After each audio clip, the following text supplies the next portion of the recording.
FP&A interviews are very different from your typical finance interviews. They're not trying to trick you with formulas, they're trying to understand how you think.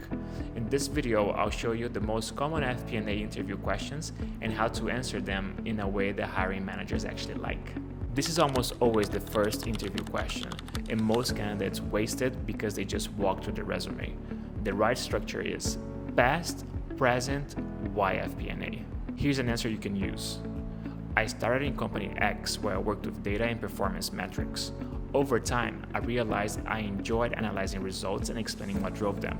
That's what led me to FP&A, where I can combine analysis with business decision making. They're not looking for perfection. They're looking to understand who you are, what's your background, and if you're really interested in working in FP&A or if you just apply because the job was open. This is one of the most important FP&A interview questions. A bad answer is, I look at last year and adjust. A good answer is, I start with actuals, then I reach out to the commercial teams to understand the key drivers. Based on their comments and latest trends, I update the key assumptions and identify risks and opportunities. I focus on understanding why the numbers are changing and not just updating the totals. FP&A lives in variance analysis. A strong answer will cover what changed, why it changed, and whether it's temporary or structural. An example of an answer is, revenue was $2 million below forecast, mainly driven by lower volume in one region due to consumer delays. Pricing remains stable, so we expect to recover next quarter. Hiring managers love structured explanations. FP&A is not a solo job. It's very important for you to be able to show that you can work well with your stakeholders and business partners.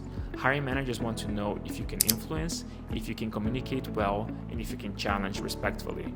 An example of a strong answer is, I think it's very important to build strong relationships with my business partners.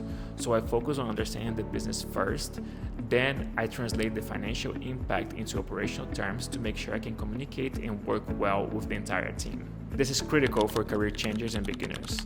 Never say, I don't have experience. Instead say, I have built models, analyzed data, and studied how FP&A operates in real companies.